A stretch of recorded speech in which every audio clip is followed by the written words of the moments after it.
मोदी सरकार को 24 घंटे का अल्टीमेटम दिया गया है और पीएमओ में हलचल बढ़ गया, तेज हो गई। इससे जैसे ही 24 घंटे का अल्टीमेटम सरकार को दिया, छात्रों ने, सरकार की धड़कनें बढ़ गई और हलचल तेज हो गई।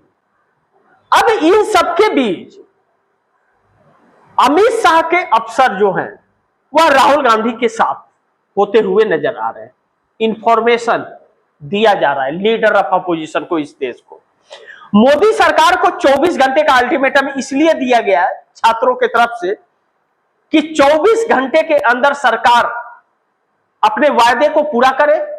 जितने भी छात्र डिटेन किए गए हैं उन सभी छात्रों को छोड़ दिया जाए, उनके ऊपर किए गए एफआईआर को वापस ले लिया जाए और दोषियों को सजा दिया जाए, अन्यथा हम आंदोलन वापस लेकर आ रहे हैं। यानी कि जेनजी युवा छात्रों में और सरकार में सीधा टकराव होने जा रहा है। अब इस बार आर और पार का होगा। इस बार किसी मंत्री का इस्तीफा नहीं, इस बार फिर सरकार का इस्तीफा होगा। यह बात इस सरकार को अब समझ आ गया। लेकिन कहते हैं ना, चमड़ी मोटी है, फर्क नहीं पड़ता। सरकार फंस चुकी है, पार्टी में दरार पड़ रहा है, धड़कनें बढ़ी हुई हैं सरकार की, लेकिन सरकार बिल्कुल झुकने को तैयार नहीं है। सरकार अभी भी छल कर रही है लोगों के साथ और यही छल इस सरकार के अंत का कारण बनेगा। छात्रों ने इरादा साफ कर दिया 24 आवर्स ओनली, और इस 24 घंटे में सरकार का क्या फैसला आएगा यह भी देखना महत्वपूर्ण होगा। लेकिन अमित शाह के अफसर राहुल गांधी के साथ खड़े हो गए, और जब अमित शाह के अफसर राहुल गांधी के साथ खड़े हो गए, यानी कि साथ खड़े होने का मतलब यह है कि सरकार के अंदर का इंफॉर्मेशन इस देश के लीडर ऑफ अपोजिशन को मिल रहा है, क्योंकि leader of opposition shadow prime minister का पद रखता है अपने पास, उसे शैडो प्राइम मिनिस्टर समझा जाता है। प्राइम मिनिस्टर के बाद उसी का नंबर होता है। लीडर ऑफ अपोजिशन को शैडो प्राइम मिनिस्टर कहा जाता है। ऐसे में जब सरकार गलत कर रही है और वह अफसर गलत नहीं करना चाहते हैं, तो वह अफसर सच्चाई इस सरकार की लीडर ऑफ अपोजिशन को बता रहे हैं कि ऐसा है, हम मजबूर हैं करने के लिए। तो जब राहुल गांधी तक आ रहा है तो मोदी सरकार पर विदेशी मीडिया में भी थू थू हो रही है। पूरे विश्व के अंदर जो मोदी के मीम बन रहे हैं या मोदी पे जो नारे लग रहे हैं, अब देखिए एक नारा लगा क्या, चंदा चोर कहां मिलेगा, बीजेपी के दफ्तर में। यह कहा गया कि चंदा चोर कहां मिलेंगे, बीजेपी के दफ्तर में। 56 इंच का छोटा बंदर, भाग नरेंद्र भाग नरेंद्र।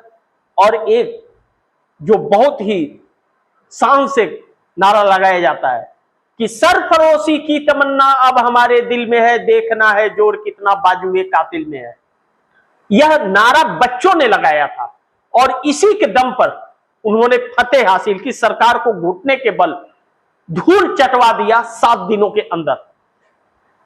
अब प्रधानमंत्री मोदी को धर्मेंद्र प्रधान का इस्तीफा पच नहीं रहा है,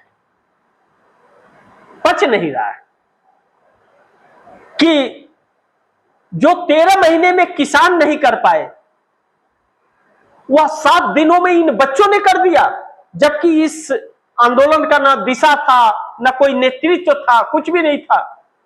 इन लोगों ने यह काम कर दिया और करना पड़ गया, सरकार को इस्तीफा लेना पड़ गया। इतना मजबूर हो गई सरकार, इंटेलिजेंस एजेंसियां फेल हो गई, प्रशासन हाथ खड़े कर दिया, पुलिस हेड क्वार्टर को सुरक्षा की जरूरत पड़ गई।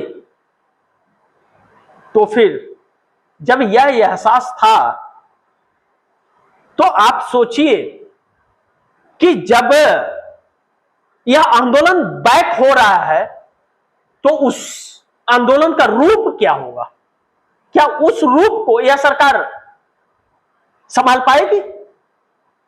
क्योंकि यह बच्चे ऑनलाइन वाले हैं। अब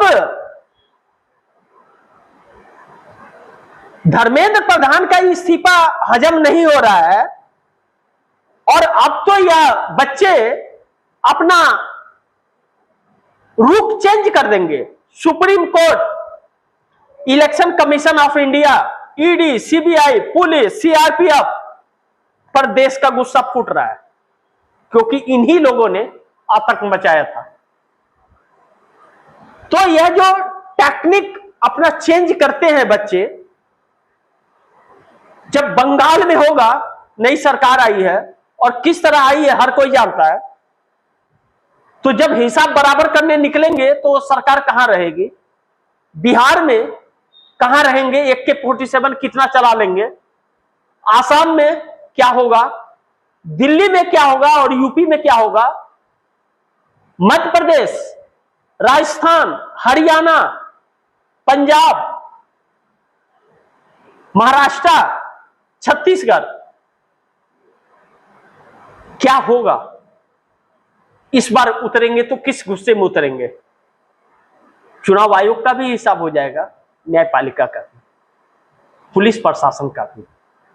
तो इस सरकार को सेना भी बुला लेगी, उन छात्रों का सामना इसलिए नहीं कर पाएगी, इस बार गुस्सा फूटेगा तो, क्योंकि उन्हीं लोगों के बच्चे इस आंदोलन में शामिल होंगे और इसी सरकार के नेताओं के बच्चे उस आंदोलन में शामिल रहेंगे।